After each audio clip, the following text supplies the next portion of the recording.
Good morning, Lekhapriya madam.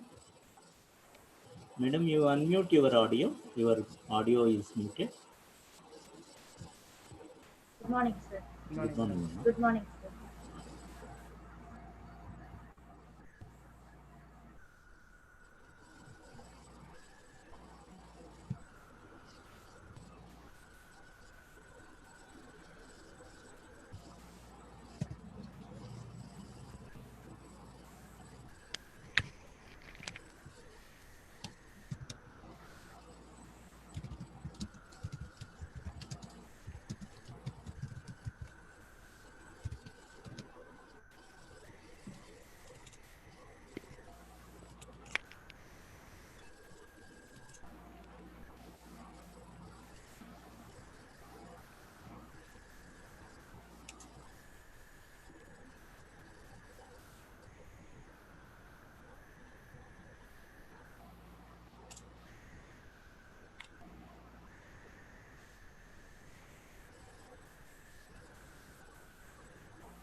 Good morning, Sridhar madam. She has muted her audio, ma. Lekhapriya. You can ask her Sir, to unmute it. ma'am, could you unmute your audio? Good morning, Sridhar madam. Good morning, Keshav sir. Principal ma'am, good morning, ma'am.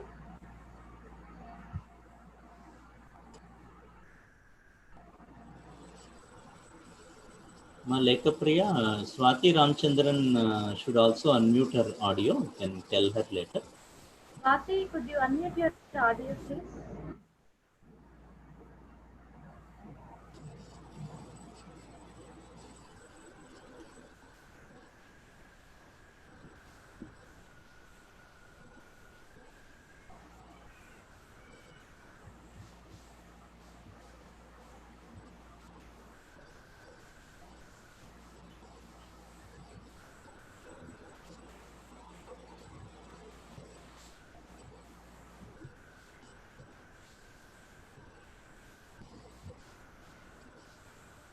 Total 181, madam. Lekha, madam, registered. Total registered students are 192, sir.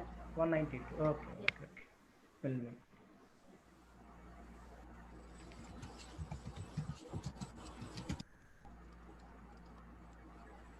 Good morning, sir. Keshav, sir.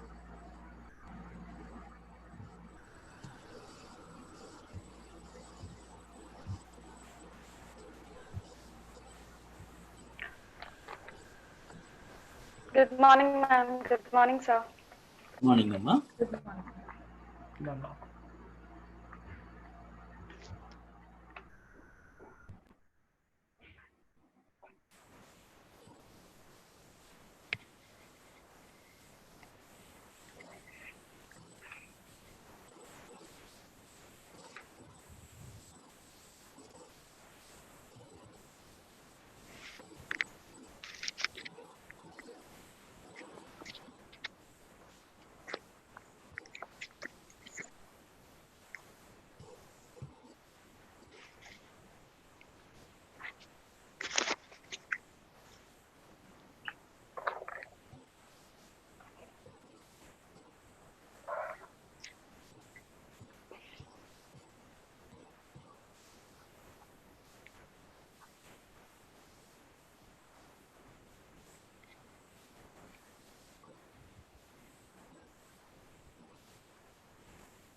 Now you are able to get Lekia?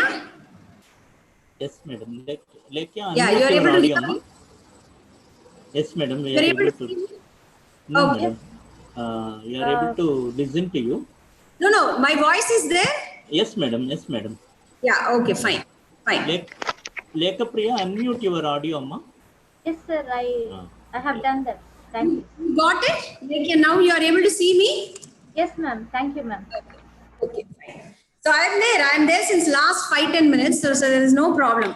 So all of you are Okay. ready there. Okay, Yes, ma'am. Yeah. fine. Good afternoon, Okay. madam. Principal, Good madam. afternoon, sir. We are ready, madam. Yeah, sir, we are all ready, sir. Yes. Yeah, we are absolutely ready.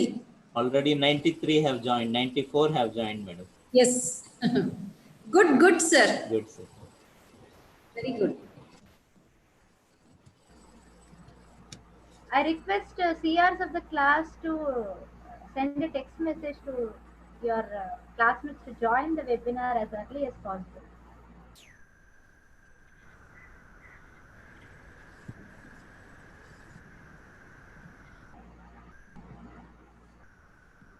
Another 10 minutes is there, madam. Yes, We sir. have Yes. 10 minutes to start. 2:20.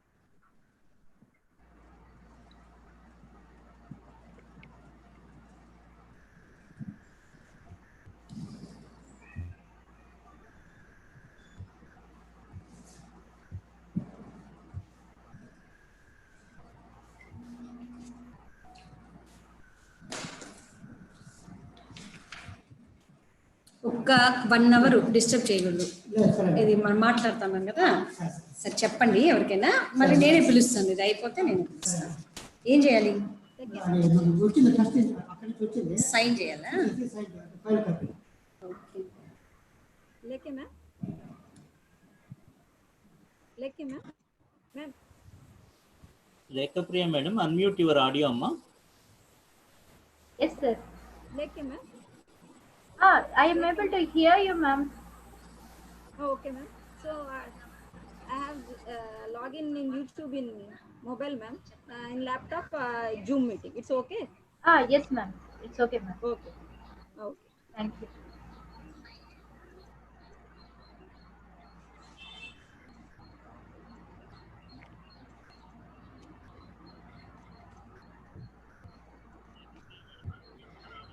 Hundred participants, madam, in Zoom already.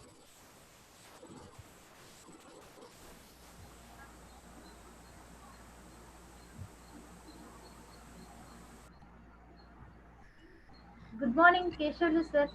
Good morning, madam. Nice to see you in the webinar, sir. Thank you so much for joining us. Thank you for your invitation, madam. I'm so happy to be here. After a very long time, I am seeing all the my Our friends, colleagues, colleagues, Yes, yeah, sir. yeah, colleagues and friends. It is our privilege, Keshav. We wanted you to be the part of webinar. Thank you. How Yeah, are yeah. you? I am doing fine, sir. I think Hemant sir also has to come. I think Hemant. Yes, sir. Hemant Uh, sir has to come. Madam Shankar sir also knows this. Yes, Yeah, yes, they have Okay. informed. yes, think sir. then We I think informed. Shankar also has to come I think because they he are is a going to. he is a microbiologist. So Yes, yes, sir. yeah, I think they are going to join sharply at 2:30, sir. Maybe. yeah, I think yeah. Yes.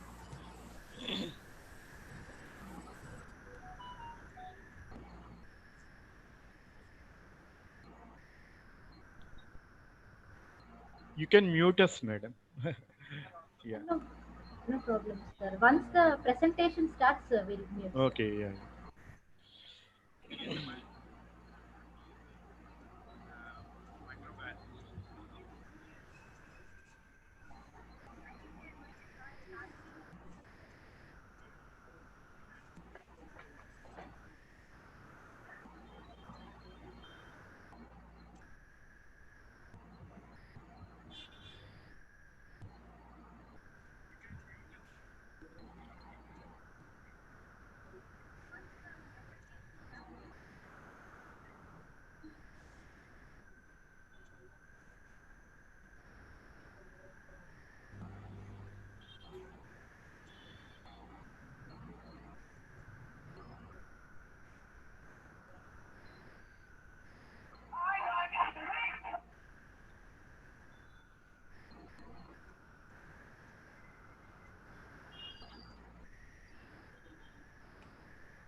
Once again, I request CRs of the class to give information that the webinar has started to your friends who joined the webinar.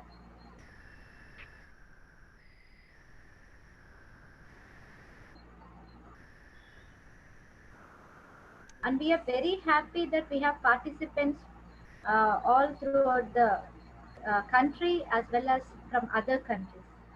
We are very glad to share this information.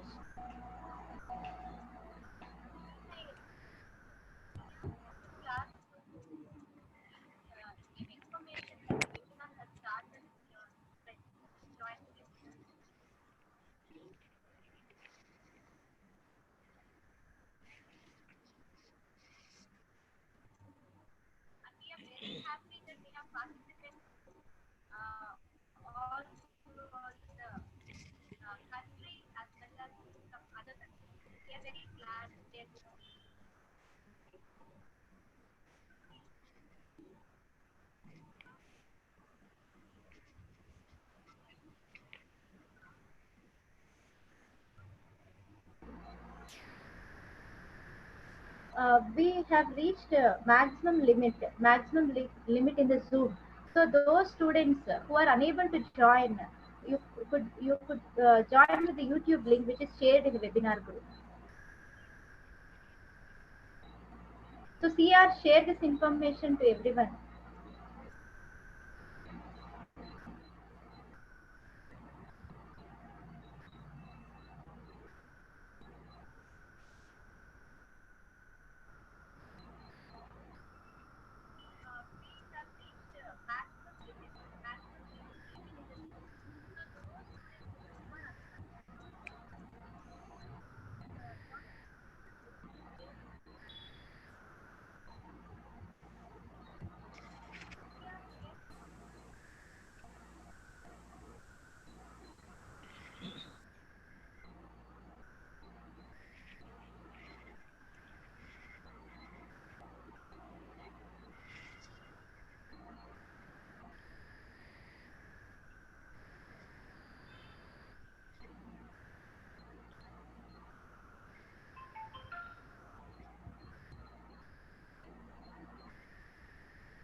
Will not speak right, ma, so you can unmute.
Hello? Hello?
I request second year MYC students.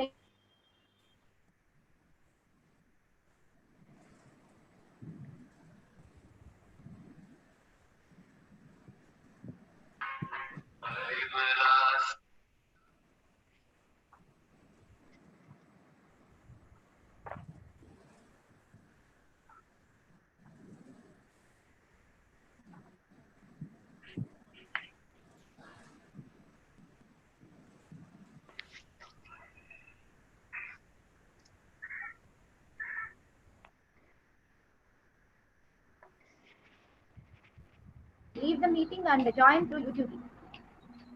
So Manasa, you could meet.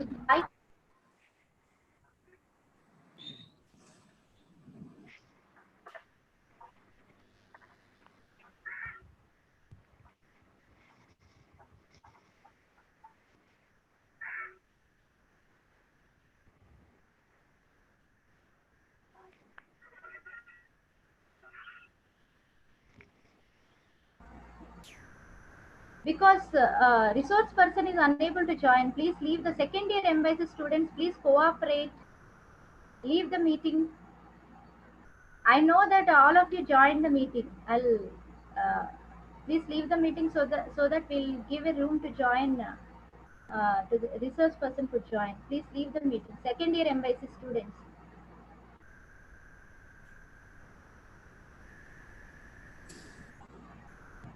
Second year MYC students, you could please join through YouTube. No, I think the number is fine. You can ask Deep to join.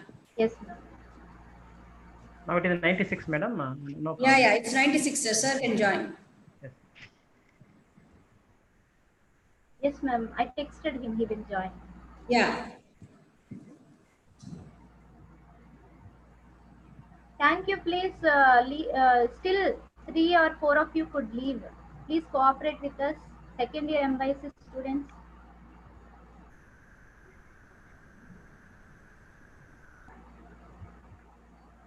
Second year MYC students, still you have to leave, please. Or else we cannot start the meeting. Second year MYC students, we need cooperation from second year MYC students.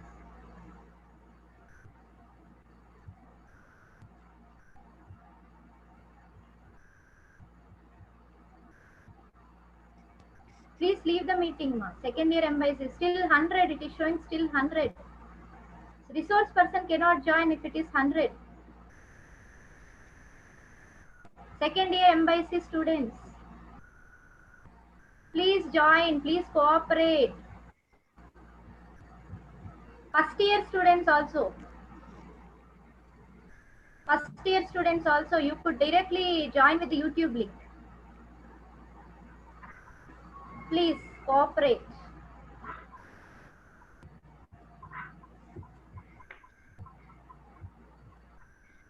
Yeah. Good afternoon, sir. Deep, sir. Good afternoon, everyone. Sorry for the technical error. I think there was some error with the participants. We had like reached the maximum, which is a good thing, I guess. Thank you so much. Good afternoon, Mr. Deep. So, good afternoon, ma'am. We are very happy that you have joined with us today. It's a pleasure, as I said before. Yeah, Looking forward to it. Yeah. So we have 100 participants. Okay, that's great. That's on the Zoom, sir. We have more on YouTube. Oh, okay. Oh, so it's going on YouTube as well? Yeah, okay, I can Yeah. see that now. Okay, that's amazing.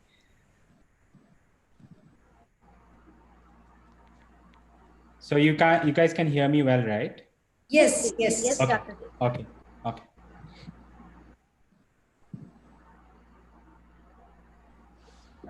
We'll start. Okay. Well said. Good afternoon, one and all. This is Swati Ramachandran from second year BSc Microbiology, Sri Vidyaniketan Degree College, Tirupati. On behalf of Department of Biological Sciences, I welcome you all for the international webinar on career opportunities in microbiology, current trends, and future prospects.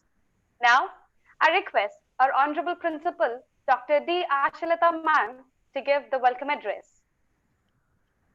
Very good afternoon to everyone who is present for this webinar on the career opportunities in the area of microbiology and the current trends as well as the future prospects. We are very, very thankful to Dr. Deep for accepting our invitation and for being with us here today. It's indeed a great pleasure to be part of this webinar because it goes like, we are hosting this webinar on behalf of Sri Vidyaniketan group of institutions. Any institution, when they have a vision for excellence in education and a commitment towards serve the society and community and at large, as our chairperson, very honorable Dr. Mohan Babu sir always does, and our very inspiring CEO, Sri Vishnu sir, gives us encouragement to do all such things where we can reach out to the students even at this time when most of us are at home. So I think it's a great kind of a time that we're going to have because we have an expert in this area. Dr. Deep is us today. Thank you so much, sir, once again. So coming to this webinar, we were actually like contemplating on a lot of ideas and a lot of titles, but we thought that this is very important because as we know, the human existence is always for the survival, and survival depends on resistance, and the resistance should depend always on the scientific and the experimental interventions. So we need wonderful scientists and upcoming as well as, the scientists who think in a very different way as Dr. Deep does to take biology, microbiology, environment into the concern for encountering the human pain. See, the human life is so beautiful, but sometimes when we go through the tough times, like, whether it is poverty or whether it is like, without food or whether it's environmental change or whether it's a disease. So everything it depends on the existence of the microbes. So when people like Dr. Deep, are in the front line to actually do a lot of, experimentation, a lot of research to actually help us, it's going to be a great thing to learn from him as well as tell all the children there that there are numerous opportunities in the field of microbiology where it is part of immunology or biotechnology or agriculture or chemical sciences or whatnot in this world. So I hope that this particular webinar that we are hosting today is going to be a kind of an eye-opener to many of the students who are contemplating a kind of a great future or an upcoming prospective future in the area of microbiology, and also kind of an eye-opener for the children who would like to go for the higher studies when they are passing out of the 12th standard. So we are once again thankful to you, and I am very thankful to you and congratulate my team of the organizing committee. They did an excellent job of organizing this webinar and connecting all the children today and all of us, who are interested in research today in this webinar. So once again, at this juncture, I thank the management and our administrative team for facilitating us with this link and the technical support. Thank you so much, everybody. I welcome you all once again for this webinar. God will abundantly bless us and keep the humankind in his safe hands. Thank you. Have a very good time. Dr. Deep, good luck and good wishes and best wishes from all of us for a lovely presentation, which is going to start now. Thank you. Thank you. Thank you. Thank you, ma'am. I I now request our webinar coordinator, Dr. Charles Lekipriya, Assistant Professor, to introduce today's eminent resource person. Over to you, ma'am. At the outset, I thank Dr. Deep Jyoti Bhuyan for accepting our invitation to act as a resource person for today's webinar, and I deem it a pleasure to welcome Dr. Deep Jyoti Bhuyan. He is currently working as an ARC postdoctoral research scientist at NICM Health Research Institute, Western Sydney University, Australia. Dr. Deep received his PhD from the University of Newcastle, Australia. He worked on the role of phenolic compounds and antioxidants from Australian eucalyptus as anti-cancer agents for pancreatic malignancies. His present research is aimed at understanding the complex synergistic interactions among various phytochemicals on specific biological targets and how these interactions can be applied as therapeutic strategies against different metabolic disorders. In India, Dr. Deep worked as a senior research fellow at the Assam Agricultural University, and he has published several research articles in national and international journals of high repute in the areas of natural products, anti-cancer, and antimicrobial research. He is also actively involved in teaching microbiology at the University of Newcastle and has a number of collaborative projects in Australia and India. He has received several awards like Higher Degree Conference Scholarship, International Postgraduate Research Scholarship, and Central Postgraduate Research Scholarship from Australia. He received Merit Scholarship for his best academic performance when he was a student in VIT University, Vellore, Tamil Nadu, India. We are honored to have you with us today, Dr. Deep Jyoti Bhuyan.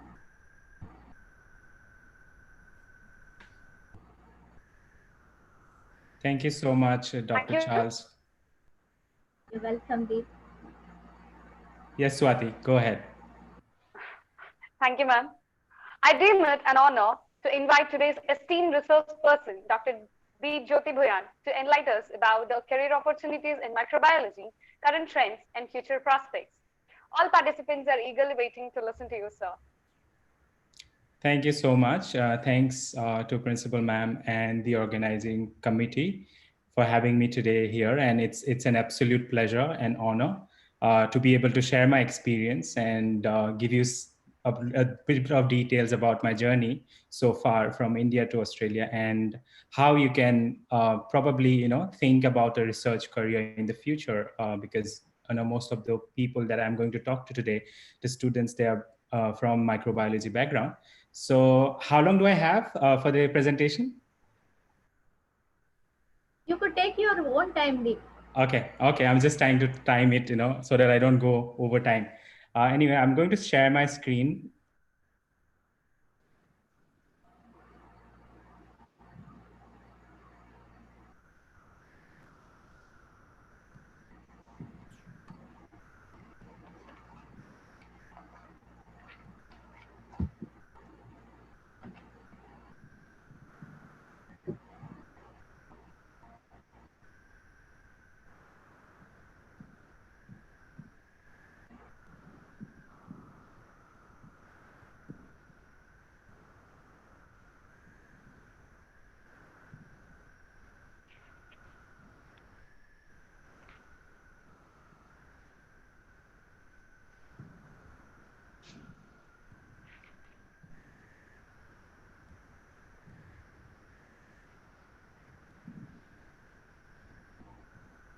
Can everyone hear me?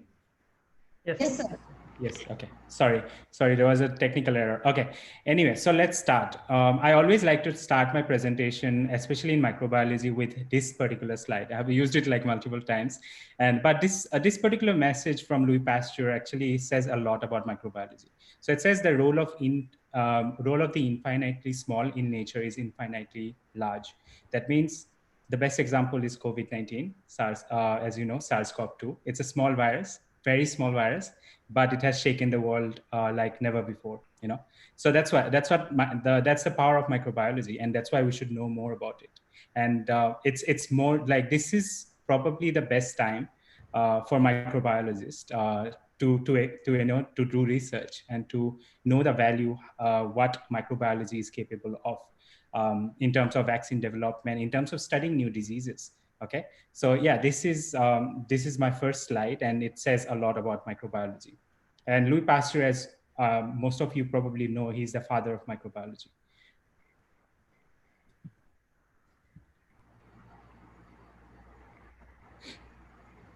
Okay, so this is my journey. This is my science journey, and I like to do a lot of social media promotion or science in terms of science communication. And these are my handles. If you guys want to follow me and follow my journey, what I do in terms of my daily professional and personal life, you guys can do that, and I'll tell you more about it later on. Okay. All right, so I would like to tell you a little bit about my background, as you already have probably know like most of the things that Dr. Priya has told, and these are just background information to give you so that you know that my actually career or my the study and the research journey has different elements to it. So it's quite diverse in a way. So I want you to encourage to have a diverse research career or study journey. Okay. So first, I did my bachelor's in biotechnology from Bangalore University. And in that course, I actually studied three different specializations. First one was in biotechnology, then genetics and biochemistry. And I also did a thesis on Mendelian genetical traits. Then I did my master's in applied microbiology from VIT University, and also worked in Defense Research and Development Organization in Assam for 6 months for my research project. So luckily after my master's, I got a travel grant to go to Germany to attend a program that was actually geared towards graduates in microbiology or in virology, to be specific. And it was actually funded by this university called Frederick Alexander University and Harvard Medical School. Um, and then in my master's, I learned different aspects of microbiology, how you can mostly the applied aspects, like how you can use the knowledge of microbiology in different fields. So it actually showed us that microbiology, although it is in a big area in itself, but it can be applied in different interdisciplinary fields. And that's why I'm going to talk more how it actually, this particular master's degree actually helped me to branch out in terms of like my PhD and other things. Okay.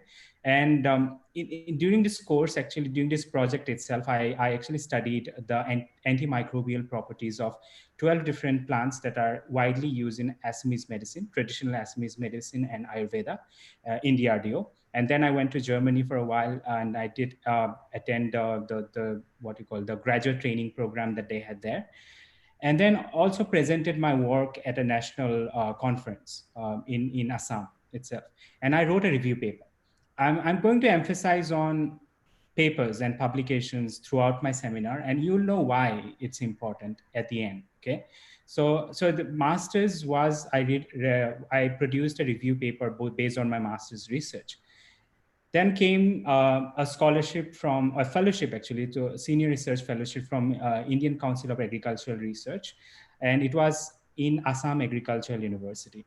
And it was a part of a national agricultural innovation project. So it's a very, very big project. And I was very lucky enough to, work on that project as a senior research fellow.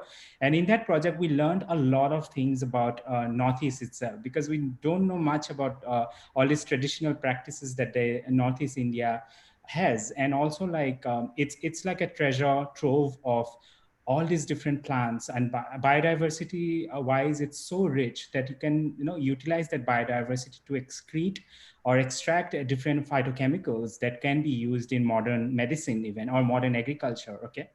So in this particular project, I actually studied, interestingly, I studied about rice beer.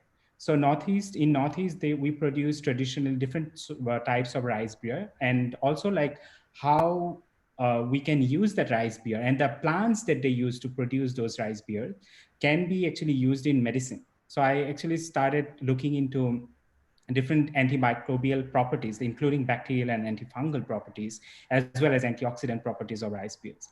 And then I produced 2 research papers based on that. Okay, this was after my master's, before my PhD. Okay, and then also presented at an international conference in Tamil Nadu.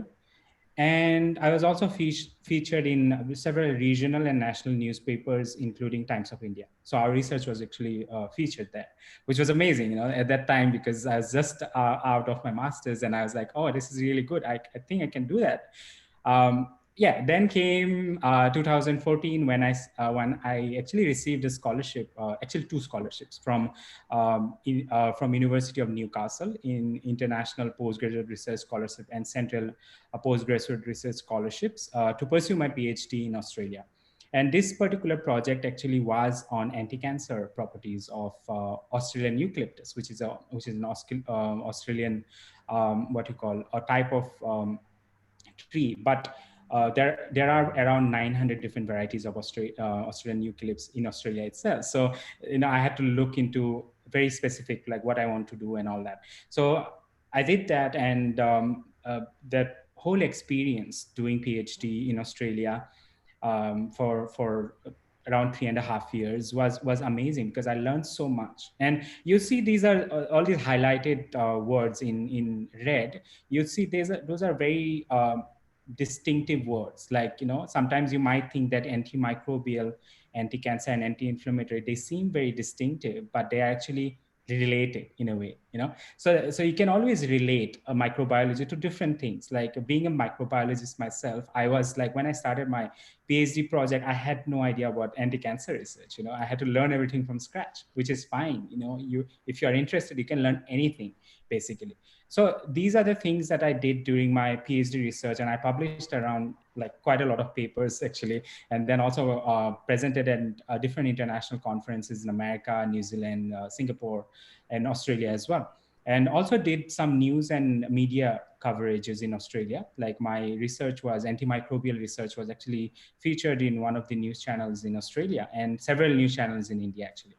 And I did some community outreach. As I said before, I like doing community outreach. I like interacting with people from different backgrounds, and also students from microbiology or biology or science in general. So that's a part of the community outreach that I usually try to do whenever I go back to India, or like I'm doing right now. I consider this as a part of my community outreach, which is amazing, to be able to do that. And then came my postdoctoral research. So soon after finishing my PhD from Newcastle University, in 2018, I was offered this job at Western Sydney University and National Institute of Complementary Medicine, which we call it NICM. So it's a part of Western Sydney University. It's an independent research institute, and we have our area of expertise is to do research in natural products. And so far, like, I'm still working on that. So I'm still a postdoctoral research scientist there. And so far, we have produced several publications and conference and news coverages in India, and also community outreach. Okay. Now, so these are just some screenshot of my publications, just to show you, like, yeah, I mean, it's a journey. It's a journey that you have to build by yourself, and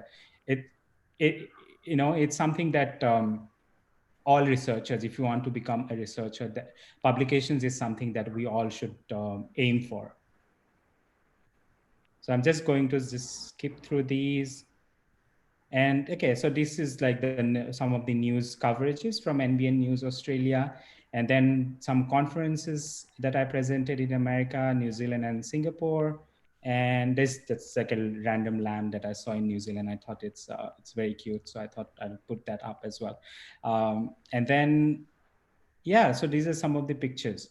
Okay, so let's talk about microbiology now. So as you all know, microbiology is a very diverse area of science, or biology to be specific.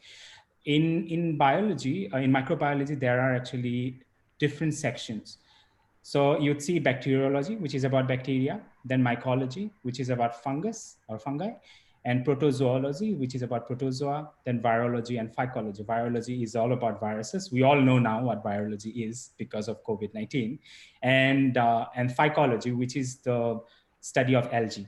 Okay, So as I said before, microbiology is extremely interdisciplinary. So just because that you're doing a degree in microbiology does not mean that you have to pursue your research in microbiology in the future. You can actually use that knowledge to do something else, to work on genetics, for example, or cancer, or inflammation, or you name it. So there are lots of options that you can actually choose from. And in terms of career options, I would say that there are actually two aspects of careers. One is in industry and one is in academia. I would probably talk more about the academic aspects of careers in microbiology in this particular session, because that's what I can probably tell you, because from my experience. In terms of industry, if you see, there are options like you can work at a pharmaceutical industry, a biotech industry. For example, in India, we have Biocon. You guys probably have heard a lot about Biocon. It's a very good company to work with, and they do amazing product development and research in biology. And they have a very good scope for microbiology students as well. Then there is food industry. Like you can work as a QC, that means quality control. And or also you can work as a food product development. For example, if a company is producing fermented food product, like fermented juice, for example, or like cheese or yogurt or things like that. So you can work there. You can use your skills to work for a food industry based company as well. And also, as I said before, fermentation like wine, beer, cheese, and this is a big industry, and it's a growing industry as well in India right now. So there's a huge scope for microbiology students there. And then agriculture industry, because microbiology is directly related. There's a different branch in microbiology called agricultural microbiology that looks into different aspects of how we can use the knowledge of microbiology in agriculture and improve the yield or reduce the burden of agricultural diseases. And same goes for forensics. Forensic science, that also they also need microbiology graduates. In terms of academia, there are, when I say academia, it means universities, then research organizations and labs throughout the world, okay, not just in India, but overseas as well. And in these labs or universities, you can work as a food microbiologist or clinical and medical microbiologist that actually basically focus on medical or different diseases or clinical aspects of different diseases related to microbiology. Then you can become ecologist that studies the microbes that are present in the environment. Then marine biologist, as it explains, it's about all marine science and the microbes that are present in marine environment. And also, interestingly, you can also become a science writer, because that's a big, what you call field right now, science communication. As you know, most of the time we scientists have issues, like we have problems communicating um, with the general public, like we don't know how to communicate with the public in a very easy way. So science communication actually plays a big role in actually translating or like communicating your research to the general public, so that they can understand what you are actually doing in terms of research without being too scientific about it. So whenever we talk about science, we become very technical. We use all these jargons and things like that, which the common public might find it difficult to follow. So that's why the science writer or scientific communication is a very important aspect of scientific research these days. And it's a big opportunity for microbiology or biology graduates to become a science writer if they don't want to become a researcher in future. Anyway, so let's do, so this is picture from American Society of Microbiology, and they actually tell you different, what you call, sorry, I'm just going to move my window a little bit. Yeah. Okay. So you can see that after a high school diploma, you can do an associate degree or bachelor's degree in microbiology. And these are different things that you can become after each degree in microbiology. So for example, after bachelor's, you can actually, or your master's, you can actually work in a lab as a lab technician. or you can work on a project as a research assistant or lab instructor, then biosafety specialist or a lab manager for that matter. That's after your bachelor's and master's. And then after your PhD, you can become a postdoctoral scientist like me, like what I am doing right now. Then we have different levels of academic career after the PhD, after our PhD. So after postdoctoral scientist, you go on and become a lecturer, then an associate professor, and then professor. So this is the hierarchy usually. So if you are interested in doing research or in doing PhD, which I'm going to talk about now, like how you can actually decide whether you are really fit for a PhD or whether you really would become a good researcher in the future, or also like what are the ways that you can opt to apply for a PhD, especially in Australia, because that's where I think it will be more relevant for me to talk about, because I did my PhD from Australia, so I know like how the process works from my experience. So I'll talk a little bit about like how what you should do in terms of preparing yourself for for a PhD in Australia. Okay. Okay. So in Australian culture is very laid back and very easygoing, but that doesn't mean that the kind of research that we produce is actually extremely high quality. So the laid back nature, the friendly nature is actually quite good for us researchers, because when I started my PhD, I actually immediately came to know that people are extremely friendly. They're very helpful. They'll help you through different things, and it actually makes things easier for people to do things like a PhD, because PhD, as Lekia might be able to verify, that it actually is something that you really have to be interested in. Otherwise, you won't be able to do it, because you need a constant motivation to do a PhD. And it's not like that you're motivated one day and the next day it will be fine. You have to actually constantly motivate yourself every morning, basically, when you are doing a PhD, because it's a lot of hard work, but it's completely worth it. It's extremely rewarding. So I would recommend like people who are actually interested to do research, they should actually apply for a PhD before, like, because that will give them a good way of what you call a good way to get into research career. So anyway, so how to apply for a PhD in Australia. So Australian universities, they offer many international PhD scholarships. Okay. And the best way to look for those scholarships is to go to their websites, the university websites, and also the other websites like findaphd.com or Indo-Australian. There's a scheme called Indo-Australian that's a joint venture between India and Australia. So they also provide scholarships. So you can look into those, and there are Commonwealth scholarships as well that you can look into to start a career or to start a PhD in Australia, or to apply for a PhD in Australia. And also I mentioned Twitter there. There's a big Twitter, what you call logo there, because these days we like us researchers, we like to actually promote our research or talk about our research on Twitter. It's a very good way of communicating with audience from different background, and also it's a good way to advertise, because the reach is, Twitter is popular everywhere basically. So you can actually follow researchers on Twitter and see if they have any advertised PhD projects. So they actually put advertisements for PhD project that you can actually follow these researchers and then get into touch with them and talk, like ask more questions about the PhD projects if they are offering any. Okay. But I should warn you about one thing though, that these scholarships are extremely competitive, so highly competitive. And that's why, remember I was emphasizing more on my publications, especially before my PhD, like my master's and throughout my senior research fellowship. This highly competitive nature is actually decided by your publications. So they will look into your research profile.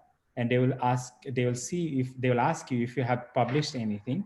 And if you have published in good journals, then you have a very good chance of getting a scholarship. But it's not, there's not like a magic formula or anything. You have to constantly work on it to get these kind of scholarship. But the good thing is that they have actually multiple scholarship throughout the year. So you can actually apply, choose to apply, like, for example, they have several rounds, and those you can choose which round to go for. But before that, there are a few things that you need to do. So how and when to start? Okay. So start early. For example, giving an example, if you are in your last semester of your master's, then that's when you start your last semester, that's the time that you should actually start contacting these supervisors overseas, and ask them for if there is any opportunities available. So that you have to start early. This process takes a long time, sometimes even 6 to 12 months or even more. So you have to start the process very early. Before that, before you start contacting the supervisor, you have to know what you want to do. Okay, I'm not asking you to give like get a proper idea, like a proper topic, or I'm going to research on this particular topic. But you should at least have a rough idea, like on what area of microbiology, or on what area of biotechnology or biology you want to work, for your in your future, for your to develop a research, what you call profile in that area. So you have to choose that, before you contact any potential supervisors. And then I'm giving you as an example. When I started my PhD, I knew that I wanted to work on antimicrobial and anti-cancer properties of natural products. So that was the rough idea that I had. So I actually started looking into different research group that were in Australia, that actually work on those topics at that time. Okay, so you have to search for different keywords like anti-cancer research in Australian university, like that, and then you'll find different research groups that are working on those areas. And then you can start locating the people that you want to work with, and the people that you think that, this particular person will be able to supervise me in a very good way, and I think his area of interest will be quite similar to what I want to do for my PhD. And then it is also important to be flexible. So for example, if you want to work on antibacterial properties of a particular natural product, but your supervisor is more interested in to do an antiviral research, so you have to be very flexible in that way. Okay, make sure that it's still in your area, but also be ready to be a little bit more flexible. Okay, and then every university, they'll have a supervisor directory. So you can go to every university's website and look for the people that you want to work with in that directory, and then read more about their profile, or what they have done, what are the papers that they've published, things like that. And then you start contacting the potential supervisors that you are actually interested to work with.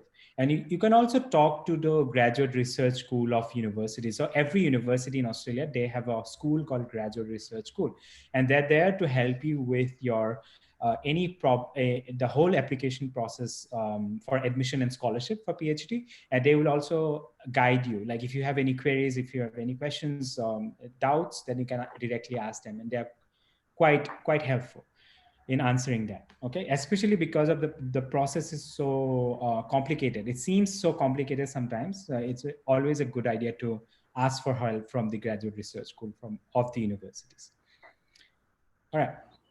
So now you know that, okay, I know how that I want to work on this particular project, or I want to work with this particular person. But how do you know that whether you're competitive enough or not to get a scholarship? Okay, so you cannot like always 100% say, oh no, I'm going to get this scholarship, because it's so competitive. When I got my scholarship back in 2014, I was actually shocked. I thought, oh, okay, that's like I was quite surprised in a way, in a good way. So yeah, there's like sometimes it's very hard to know whether you're really competitive enough or not for those kind of scholarships. So in that case, I would suggest you to do these things, okay, to get competitive, to get the profile a good profile so that you can secure a scholarship for your PhD in Australia. So the first thing is to do to get diverse experience. What do I mean by that? So like sometimes we have this tendency to work on like the same people, you know, throughout our life, like throughout our, you know, what you call masters, for example, or bachelors. But it's very important to get a diverse experience. So work with different people, different groups, and different organizations. And in India, like the government have recently started paying a lot of attention to development, research and development. So they're putting in a lot of funds, and they're sponsoring different universities to do research in different aspects, including microbiology. So it's very important that you actually contact these people, and you actually volunteer to work with them. So volunteering at universities and research labs is extremely important. And also, like, you can get paid or unpaid internship. The internship that I had with DRDO was unpaid, and I was quite happy to do that because that was a part of my master's thesis. So it's extremely important to get those kind of internships or volunteering work, and it makes your CV or resume look strong for a PhD scholarship. Okay, and then it's also very important to read a lot.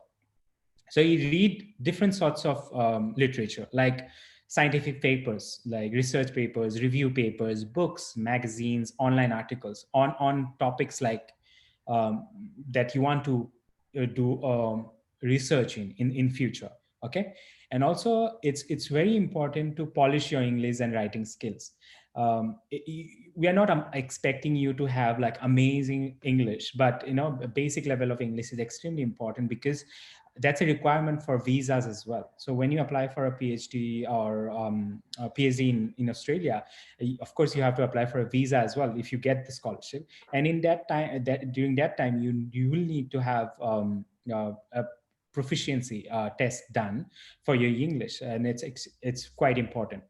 Then I would suggest you to do some public speaking as well, if you can. Like talk about your work, talk about your profile to people. Like when I say public speaking, I'm not like imagining like 1,000 people, you know, just, you know, a group of friends, for example, you know, or like family or things like that. Just talk, you know, or even though sometimes you might think that they will not understand, it's okay, because you know, that way you're actually building your confidence as well to talk about your work.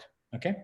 Then the highlighted one is publish your work. As I mentioned before, publishing is extremely important. I understand that, you know, when you are doing a bachelor's or master's, sometimes it's not feasible to do a research paper. Okay, so because you haven't done any research yet. In that case, you know what I would suggest, that you read a lot, like read different literature, as I said before, and then write a review paper if you can. Okay, write a review paper on a topic. So for example, I want to write a review paper on antimicrobial properties of citronella, or antimicrobial properties of neem, for example, you know, things like that. And then read on that topic and write a review, and then try to publish that review. And also, it's very important that you avoid predatory journals. There are different journals that actually ask you to write for them, and you publish with them, but at the end you would know that these journals are not good. You know, they're like predatory. They are not going to add anything to your resume. So look for those predatory journals and try avoid those journals, okay, at any cost. And also, if you can attend or even present at national and international conferences, be that organized by, you know, by your university or your college, you know, try to attend that and try to speak to different speakers from different countries. You know, that will actually give you good exposure in terms of what's going on around you, what's going on in the world in that area of your interest. Because these are the things that you can actually follow to make sure that you are competitive enough. Okay. Okay. So now, sorry. Yeah. As I said before, now that you know that, oh, I am actually quite competitive and I might have a good chance of getting a scholarship, and now you want to contact the potential supervisors. So you want to know, like, oh, I want to work with this particular person, but I have to find a way to contact this person in a way that I make a good impression on this person. so that he or she will be able to or will be interested to supervise me. So in that case, what you should do, you should do your research. That means you should read about their work, okay, about the research work, what they have published. Most researchers usually have like a profile page as well on the web, on the university. Go through those profile pages and see what they have published recently and try to read those papers. And then think how you can actually contribute to their research. For example, I'm currently working on anti-cancer properties of natural products and how these natural products can be combined with standard drugs to increase the efficacy of standard drugs. So if you go through my profile, you will see that most of my publications are related to anti-cancer or antimicrobial, for that matter. So you read those things and then you propose a theme. Like for example, you think that, oh, I actually have read your research and I think that it's very interesting, and I think that my expertise or my background will be able to help your research team or will fit into your research team quite well. And so you have to think critically. You have to think in a way that not just sending an email saying, oh, I read about your work and I find it interesting and I'm interested to work with you. But that actually doesn't give us much. So we get emails like that on a daily basis from different students, especially from India, that they say that those are very generic emails. They send those emails to different people in Australia or different people worldwide, like different researchers. So what they do, they say that, oh, I'm very interested to I read your work, I find it interesting, and I want to work with you, and I think my skills will be helpful. But they don't explain how your skills will be helpful and what you have thought about it, whether you have, do you have any specific topic in mind, and how do you think that topic or that particular topic will fit into our research team. That is very important to know, to think about that, and after you do all that research, but by research I mean after you read about the potential supervisor's profile and their papers, then you contact them. Okay. And as you can see here on my slide, that just the points, I'm not going to repeat them. And I think I have explained most of the things. I think it, as I said, it's extremely important for you to explain how you're going to fit into that particular research group, and how it will complement, how your skills will complement them. Okay. Then, okay. So next step. So you have done, now you know that you have done all your work. You have written a very good email, and you are quite certain that your potential supervisor will probably give you a positive response. And now, so if they like your profile, your supervisor will actually agree. They will say that, oh, okay, I agree to supervise you, and they will ask you to apply for the university scholarship, because in Australia, the whole process has to go through the university. So you'll have to apply through the university scholarship, but the supervisor will guide you through it, or the graduate research school will guide you through it. Then also at this stage, like once your supervisor agrees, at this stage, it will be your job to write a research proposal with your supervisor. And so your supervisor will certainly help you how to, because that's what we do. Like whenever we get a good student, we tell them that we are interested to work with them, and then we ask for their interest, what they want to work on, and then we try to find a proposal that works best for him, the best for that candidate, and best for us as well. Okay. And in that case, we need to write a research proposal to submit as a part of the application process.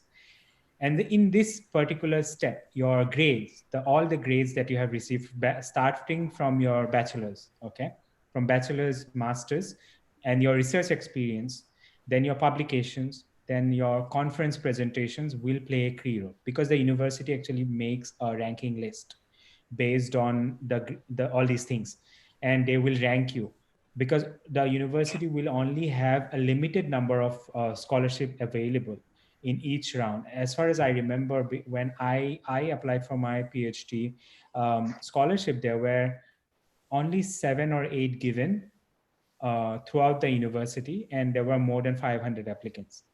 So you know how competitive that is. So that's why it's extremely important that you build your research experience, you build your research profile, so that you are competitive enough to actually go through this whole process, and you know that you are going to have a good outcome at the end. Yeah, I think. Yeah. Then there's another thing I want to talk is that these are the things that you need to remember, okay, while you're going through this whole process. Because I didn't know when I was doing my bachelor's, I had no idea that I'm going to do a PhD and I'm going to be a researcher. I'll be like, oh, I'll probably just work at a biotech company after my bachelor's, but that didn't happen. I ended up doing my master's, and then after my master's, I ended up working for 2 years at a university, and then did my PhD. So sometimes sometimes we just stress out too much, and all I'm saying that it's okay to not know what you want to do next. Think about it, but you don't have to be certain. Just think about it, and then compete it with yourself. Like, it's a cliche, it doesn't um, it sounds like a cliche, but it's true. Don't compete with anyone else, compete with yourself. Try to excel in your own way, like do things that you like to do in terms of research, and then compete with yourself. That's what I'm saying. And curiosity is the key. That means the more interested you are to learn anything, the better chances you have to succeed. Okay. And also important to work smartly and strategically. So smartly, as I hear these things about people saying you have to work hard, but I think the most these days you have to work smart. So if you work smart and strategically, you can actually achieve a lot of things in your research career. And also, in terms of talking to people, just because you are a microbiologist or you're a biologist, that doesn't mean that you should not interact with researchers from other fields like physics, chemistry, and all that. Always try to talk to people from different scientific backgrounds, and you'll always end up learning something new. I guarantee you that. I talk to people from different backgrounds almost every day, and I always learn something from them. And they probably do the same from me. That's how it works. So it's very important to talk about these kind of things to people. And finally, don't listen to what people say. I'm telling you all these things, it seems very contradictory, but it's extremely important that you should not listen to what people are saying you should always decide what you'd like to do for a profession. You are a microbiologist, but that doesn't mean that you have to pursue a career in research at the end. You can do other things as well, whatever you like to do. Because at the end, in terms of research profession, people's interests play a very important role. Okay. Yeah, I think that's probably it. I'm not sure how helpful it was, but just wanted to give you a general overview of the experiences and things. Thank you. Thank you so much, sir, for your valuable knowledge and giving us the right direction to choose career in research as well as in life sciences. I now request our UG and PG coordinator, Dr. P. Manohar, sir, to share his thoughts on today's webinar. Thank you, Swati. It's my pleasure to share my views on this webinar. First of all, I would like to thank our Deep sir and organizers, Dr. Lekha Priya madam, and the participants, all students. It's a wonderful international webinar conducted by Sri Vidyaniketan Degree College on career opportunities in microbiology, current trends and future prospects. With this webinar, I am sure that all participants are really enlightened with career opportunities in microbiology. This webinar covers, our Deep Sar covers many, how we are going to enter into the different places, locations to do as a postdoctoral fellowship like PDF. And what's our resource person has told that about the quality in research is there in Australia. So those who need quality of research and interest to do PhD or higher education, definitely it would help to all the participants. And also, Sar has covered about the nature, friendly nature and environment in that in Australia. It's very good for the students. It will be comfortable. It will be safe for all the students to do PhD in Australia. I'm rightly say that and also our resource person has covered many like how we are going to apply for PhD in Australia, when to start, especially in final semester. It will take 6 to 12 months, or sometimes it will be more. So that is a plan our participants have, our students have their own plan when they are going to start to go to this process. And Sar has suggested the books, reading the books and referring the magazines and online articles they want to refer. It's a good sign to all the participants to go for this aspect. And need to develop all the participants on the behalf of all the participants. They need to develop their writing skills as well as public speaking skills, and also publication of works what they have done is really good for all the students. They can follow. These are all the topics Sar has covered. Is really good and really impressive by all the participants. And also here strategic, one of the point I am very much interesting about this webinar, smart working and strategic working. It's a very need, very much need for all the participants or those who are interested to join in PD as a PDF in other countries. And also, I want to remember our principal madam, honorable principal madam, Ashalata madam words yesterday. She told that during trial session, what she said is, knowledge is not power. Knowledge is not power, but sharing the knowledge is power. Really, Sir has shared. Sir, thank you once again. You have shared a lot of knowledge to all of our participants. Really, we got very much information from you, sir. Definitely. Finally, I thank to all organizers and so our principal madam and participants. Definitely, in future we are expecting some more international webinars. We will definitely will conduct with the help of our resource persons. Once again, thank you to all. Thank you. Thank you, ma. Thank you, sir. Thank you. Now it's time for the question and answer session. I'm glad that we have participants from Russia, Assam, Kerala, Tamil Nadu, and various institutes of Andhra Pradesh. Welcome to the question and answer session. And now I request Dr. V. Sridevi ma'am to start the question and answer session. So many students are asked some of the specific questions about opportunities of PhDs in India. Specific questions about opportunities in India. What are the opportunities of PhD in India? Oh, there are actually quite a lot of opportunities. I think most universities do offer PhD scholarships, but correct me if I'm wrong, because I'm not very familiar with the Indian way, like Indian system.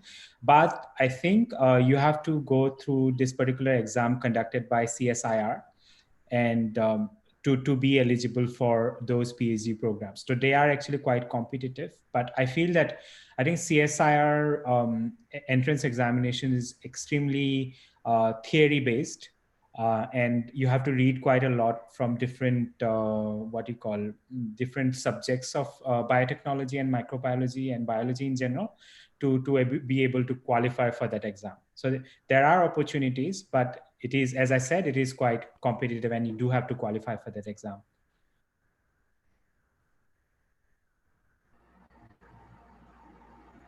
Okay, there is another question: how to become a quality control officer? It's a very good question, actually. I think for quality control, what I would say in terms of microbiology, food microbiology industry, you will have to have a degree in microbiology as well. to be able to conduct, to be able to do a quality control job at an industry. But there, I think most industries also run different training sessions as well. For example, if they think that you are a good candidate, or you might belong to genetics or biotechnology and might not have any microbiological experience, even in that case, they might actually be able to give you proper training before you start the job. So, but I would imagine that for to become a quality control officer in an industry, you would need a microbiology degree. Thank you. What are the career opportunities in food technology in overseas after MSc Food Technology? Hmm.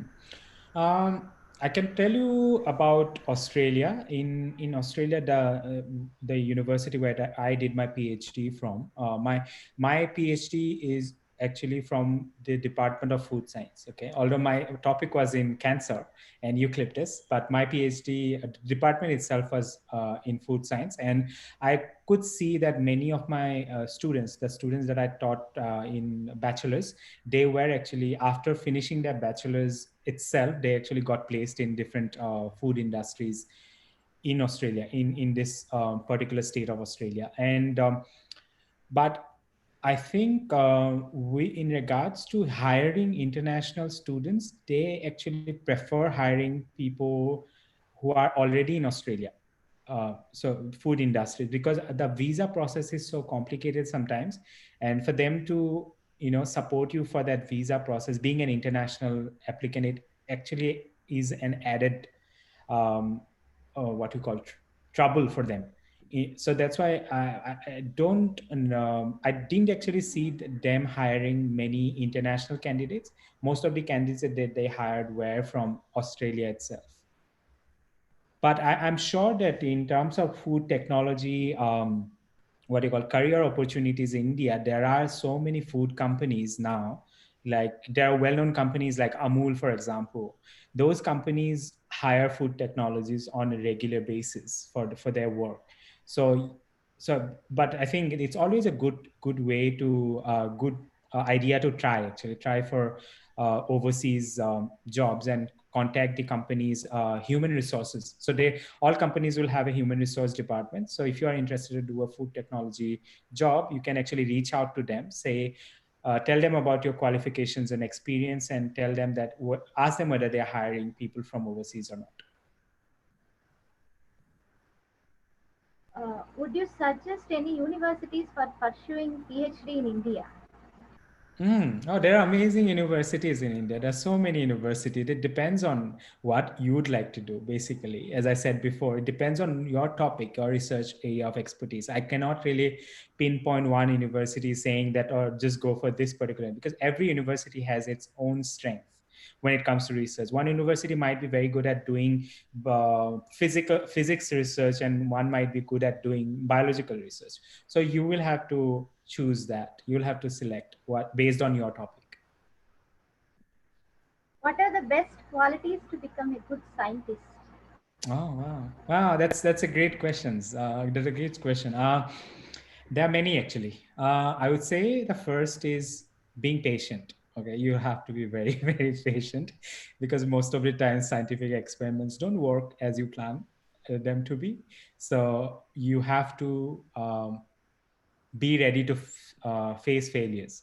You have to embrace failures. It's that's probably one of the most important qualities, I would say, to become a scientist. If you are patient, if you know how to handle failures, and if you are interested in scientific research, those are the qualities to become a good scientist. How to apply for the post of research assistant? Postdoc research assistant, as in postdoctoral researcher? JRF, SRF, after Okay. completion of their masters? Okay. So in India or in Australia? Both in India as well as in abroad. Okay. Okay. I think for to become a JRF, or junior research fellow in India, you'll still need to go through that CSIR exam that I mentioned before, And Lekia, you can add if you think that I'm wrong, because I have very little experience in terms of job prospects in India, but I would say that you still need to go through that CSR entrance examination to become. ICMR. Yeah, there are different organizations that do that, and you have to follow that. Can we do MSc Food Technology with bachelor's in microbiology? Is that a good option? Yes, I would say it's an amazing option, because you'll bring the skills of microbiology to food technology. And food technology, if you think about it, it has because fermented food, yogurt, cheese, all these things have microbiological part linked to it.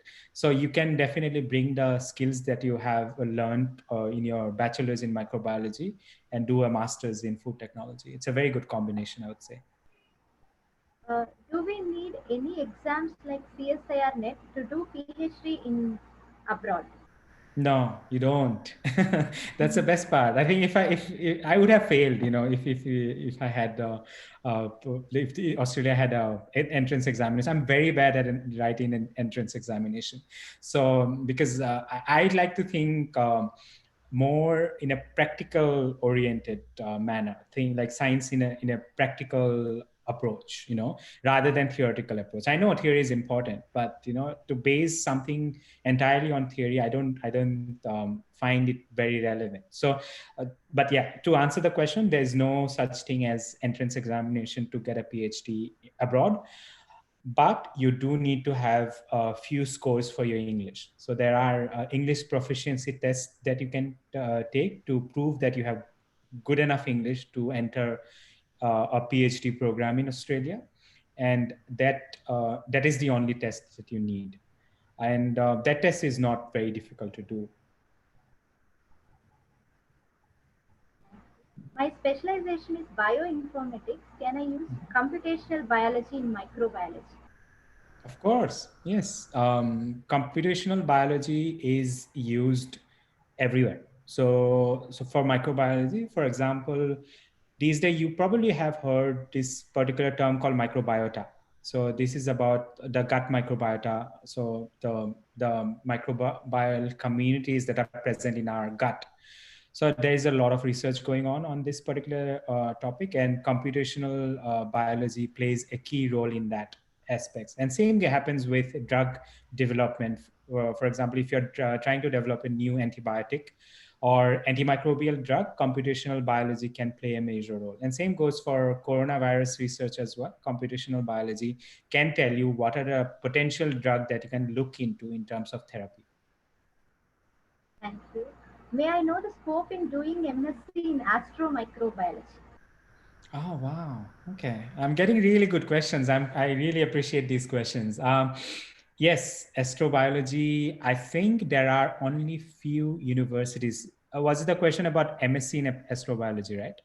Yes, yes. Yeah. There are only few universities that offer astrobiology, to be specific.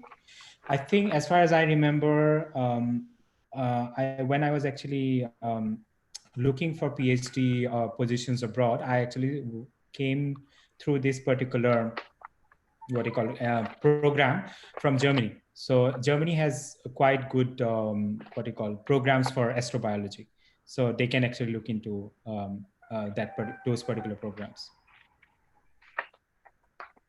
So participants, if you would like to ask questions directly, please raise your hand.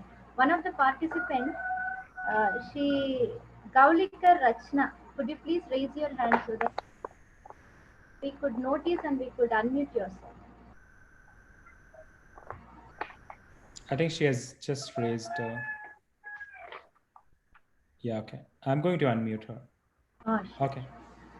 Hello, sir. I'm Rachna Gwalikar. I'm from India, and I'm currently pursuing my BSc in genetics, microbiology, and chemistry. So I recently finished my first year, and now I'm in second year. So, I have recently written a review article on corona vaccines. So, is it good to write review articles right since beginning of our BSc degree, or we should stop and then move to our MSc and then start writing the articles? No, I think you should start early. It's a great thing that you have already started. When I was doing my bachelor's, I had no idea how to write an article.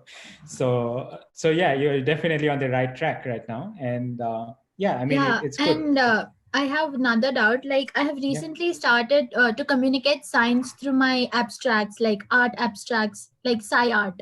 Yeah, So, I mean, like, would it be a good option to choose as a career to communicate absolutely. science? Absolutely, because we receive emails from different media houses, like quite regularly, asking us to convert our theses or papers into graphical abstracts, for example. So yeah, there's definitely a lot of scope because it gives you a snapshot of everything that you have done in terms of research in a particular article in one picture, right? If I'm not wrong. Yeah. So yeah, definitely I would suggest to explore different new areas like the one that you suggested. It's amazing. You should. Yeah, like as you mentioned, I mean, during your presentation, like to explore to different people from different backgrounds so that you'll Yep. get new ideas. So Yep. this lockdown has given me a lot of opportunities to speak to That's different great. people through LinkedIn. Yep. And Yep. it's really going amazing. Like getting new ideas in the field of science is really great. And your career opportunities in microbiology also enhanced me to think more about it. That's And good. Happy to help. yeah, yes, sir. And there is one more thing, like our college is like publishing this review article, but apart from that review article, I'm working on this science abstracts. Like whatever I read, I just put it into an abstract. So Yep. can I get to know some good tools to do it on computer itself, because right now I'm doing it by hand. So can I get few good tools online so that I can work it on computer? Yeah, off the top of my head, I use this particular program website. I think it's called biorender.com. Oh yeah, I worked Yep. with that biorender Yes, before. yes. So that's, I think, probably the easiest, and I think it's free as well. So anyone can have Hmm. access to it. Yeah. Maybe use that one. Yeah, that might be a good option. But you already know that. Yeah.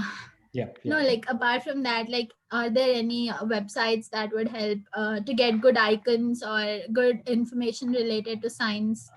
Yeah, I mean, I have only used BioRender so far, so I probably won't be able to give you good advice on that. But yeah, just look through Google and whether you can find something similar or something better than that.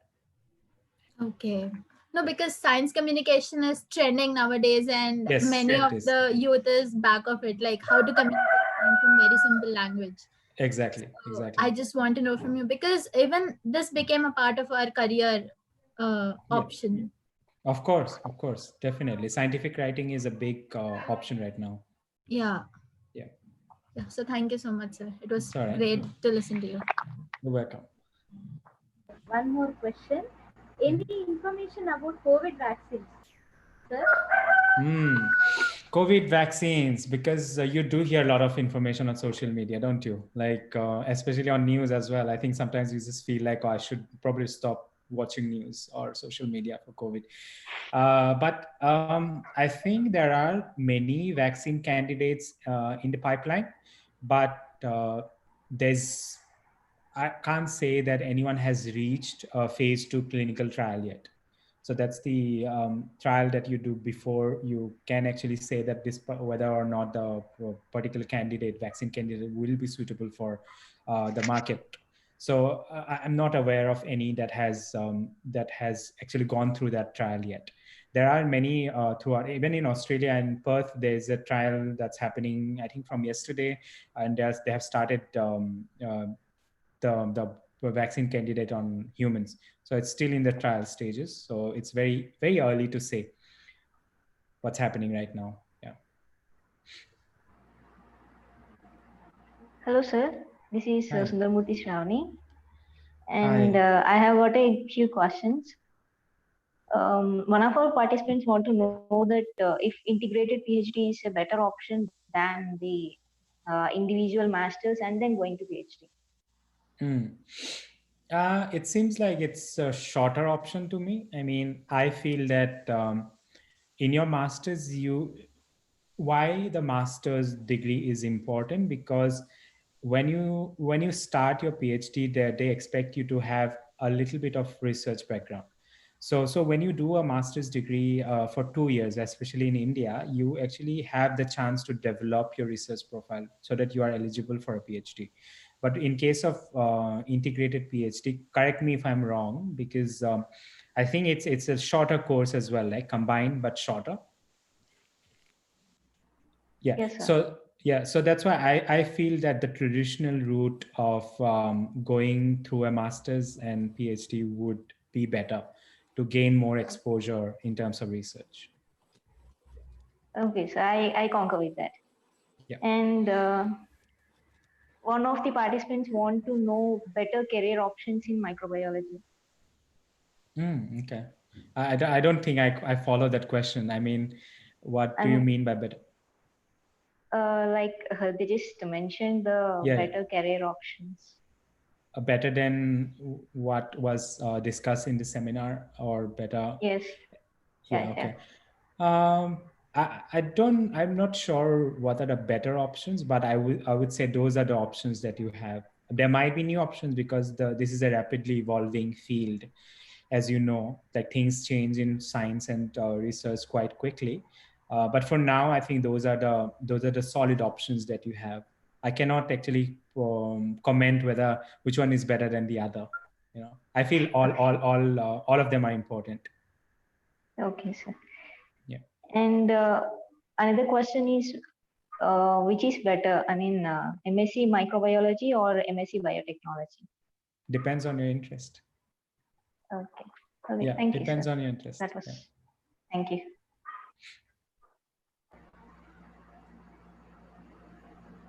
Yeah, thank you so much, Deep, Dr. Deep, for your patience and very good presentation. Swati, you could continue. Please continue. Thank you, ma'am. Thank you, sir, for your valuable information. And now we'll move on.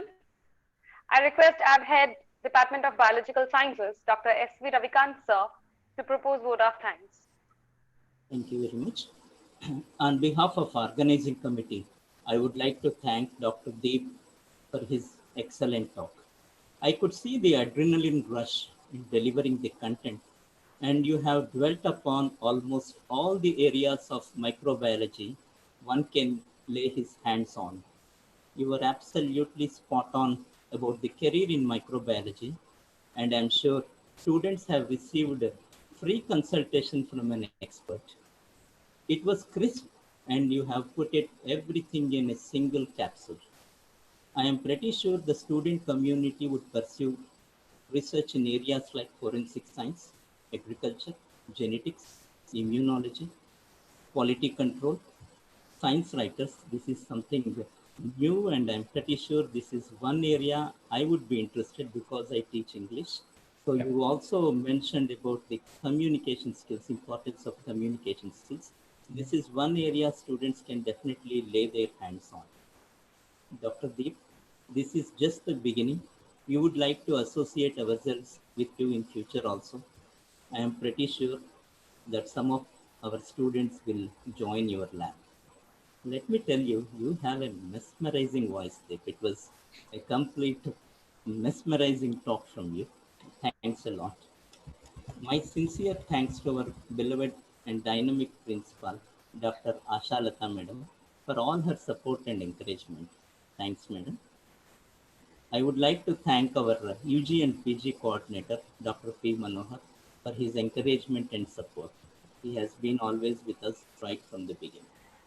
I would like to express my thanks to Mr. Munishankar, lecturer in computer science. He has made this possible, all these feedback links and all the computer related works. It was he who um, executed it and made it possible. I would like to express my heartfelt thanks to all the students and participants without whom this event would not have been unfolded. I would like to thank our student coordinators, Ms. Yamini, Ms. Shravani Sundaramurthy, and Ms. Swati Ramchandran for all their efforts right from the beginning in making this webinar a grand success. Thanks, Amma, all of you. I would like to thank our management for supporting us in all possible ways and making this event possible.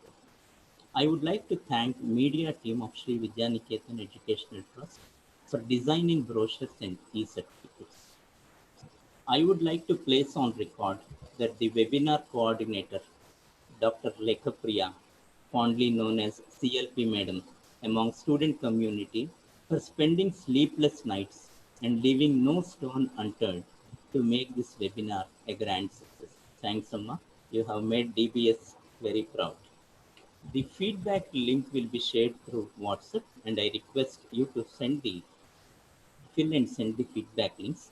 E-certificates will be sent to you in a couple of days for those students who registered in the webinar. I would also like to thank Rachna Gaudikar, a very young student. I am pretty sure some of our students will take a leaf out of her book. She has started writing review articles, and as Deep has correctly mentioned, we didn't even know that something like a review article exists when we were in undergraduates. So thanks, Amma. You are doing an excellent job, and I'm pretty sure you will be a very good scientist in course of time. I thank one and all for giving me this opportunity. Thank you very much. Back to you, Swati. Thank you, sir. I thank all the participants for joining us today. Kindly fill the feedback forms for receiving your e-certificates. Thank you all and take care. Thank you, sir. Thank you, Ravikant sir, for congratulating me. It's nothing like that. It's just that I want to explore science in my own field. So it's just that right since I started my career in BSc, like I was opposed. I mean, I wasn't interested to do MBBS because I want to explore many things through BSc and then MSc and then my PhD work. So it's just the first initial step that I have taken to start writing the review article, and then as my passion to art, I have started to make art abstracts in science. So it's nothing to tell me thanks or nothing like that. It's just I just wanted to ask sir about more in this field.